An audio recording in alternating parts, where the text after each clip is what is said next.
Hello, this is Ming Na. Every year, approximately 300 children under the age of 5 drown in swimming pools and spas. Thousands more hospitalized after close calls. Every single one of these deaths and injuries is preventable. Simple steps save lives. And not just one or two steps, but multiple ones must be taken at all times to ensure safety around pools and spas. That's what we mean by pool safely. So always apply as many of the following simple steps as possible, because you never know which safety step will save a life, until it does.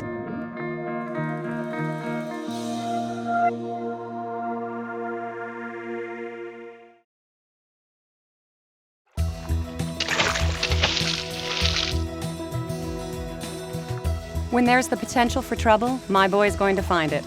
So I pool safely by staying within arm's reach. No matter what kind of pool, lifeguards or not, a designated adult watches the kids. When I'm the water watcher, I move my chair near the edge.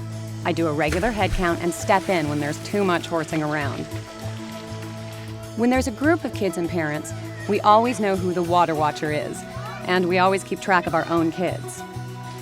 And when swim time is over, when the kids are out of the pool area, is when I make phone calls, respond to texts, and chat with friends.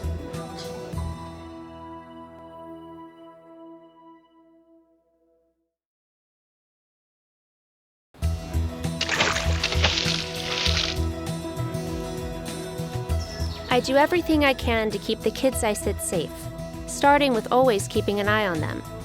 A pool fence is also a super important way to pool safely. It's a physical barrier that keeps kids out of the pool. Fencing needs to be at least 4 feet high, ideally 5, and impossible to climb. It has to have a gate that closes and latches securely on its own, and a latch release knob that cannot be reached by little ones. It should surround the entire pool, but if your home creates a fourth wall that blocks off the pool area, make sure you install and use door alarms. A fence is the guardian that's always vigilant, but it doesn't replace supervision and water safety skills. If the family I babysit for has a pool, I make sure to talk to them about the system of safety they use, and then add my own steps.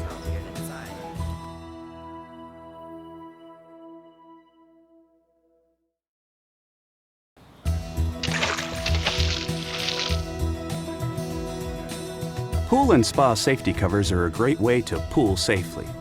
Visually, they say "not open," and covers tested to meet safety standards should be strong enough to hold a child or children who don't know any better, and teach kids to stay away from them.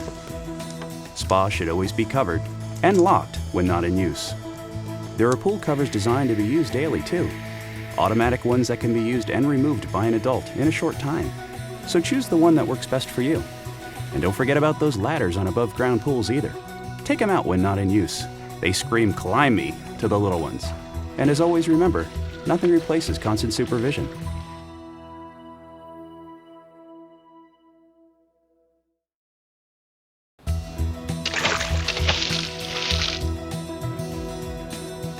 Jake is 3, which means he's quick, agile, and super curious. So we pool safely with a couple of alarms. One goes off when the back door that leads to our pool is open. The other is in the pool itself and goes off when something falls in the water. This way, if a neighbor's child or a friend or even Jake somehow gets to the pool without anyone knowing, I'll know about it instantly. There are many alarm choices. Ones for house doors, the pool gate, surface wave, and underwater alarms, even ones that your child can wear. We chose the system that works best for us. You can choose the system that works best for you. And remember that close supervision is always a requirement.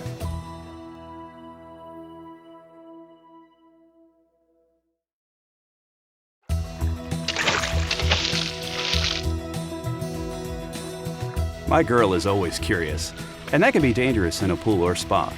We pool safely by staying away from drains, skimmers, pipe and vacuum lines, and other pool equipment that can pose a danger to swimmers. It may sound strange, but whenever we go to a new pool, I make sure to ask about new safety drain covers.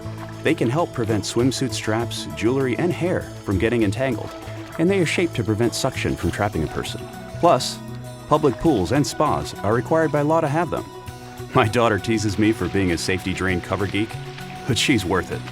We know that Simple steps save lives.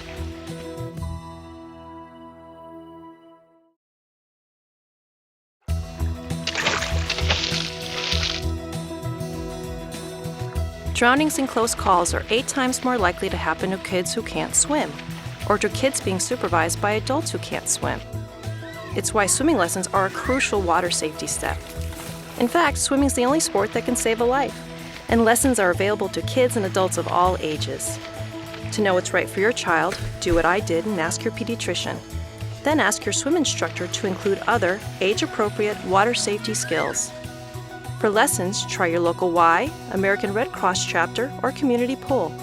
But remember, even good swimmers can drown, so make sure there's always supervision.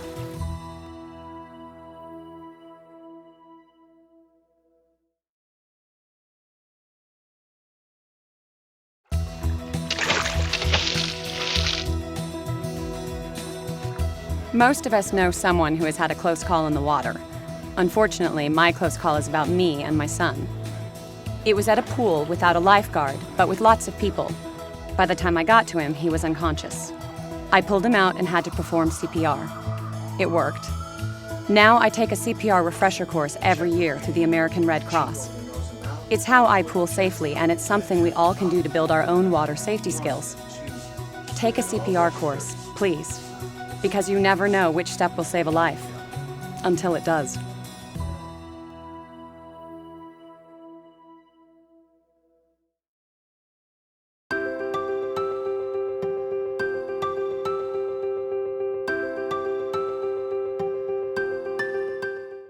Welcome to the ASEQUA Guide to the National Quality Framework.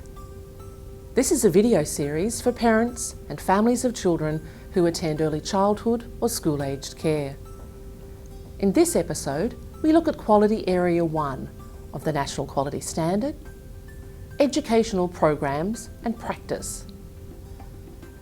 The National Quality Framework does not provide a single program of learning and development. Instead, it tells educators that they must develop and deliver their own programs based on the background, interests, abilities and needs of each child in their care. This means that the educational program at each service will be different from the next. This is a very personal approach to learning and development.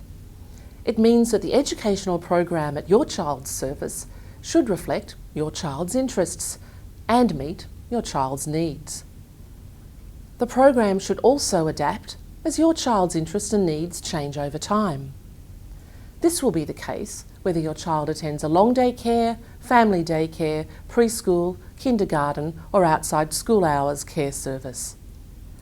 But there are some very important factors that every service covered by the National Quality Framework must share. The Early Years Learning Framework, sometimes known as Belonging, Being, Becoming, is a national guide for high quality practices. The Framework for School-Age Care, also known as My Time, Our Place, is the program guide.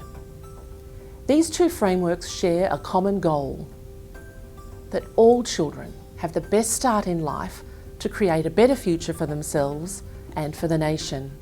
How will you recognise that your child's service is meeting the standards for educational program and practice? There are many ways to provide a high-quality educational program, but here are some things to look for. Your child has the opportunity to develop his or her particular interests through the program. You can see the diversity of your child's group reflected in the learning opportunities they're given. The educators recognise that your child is competent and capable, even if your child needs some extra support or attention. Your child is encouraged to make choices, express ideas, and participate in decisions about the educational program. If you'd like to know more about how this quality area is being implemented, talk to your child's educators.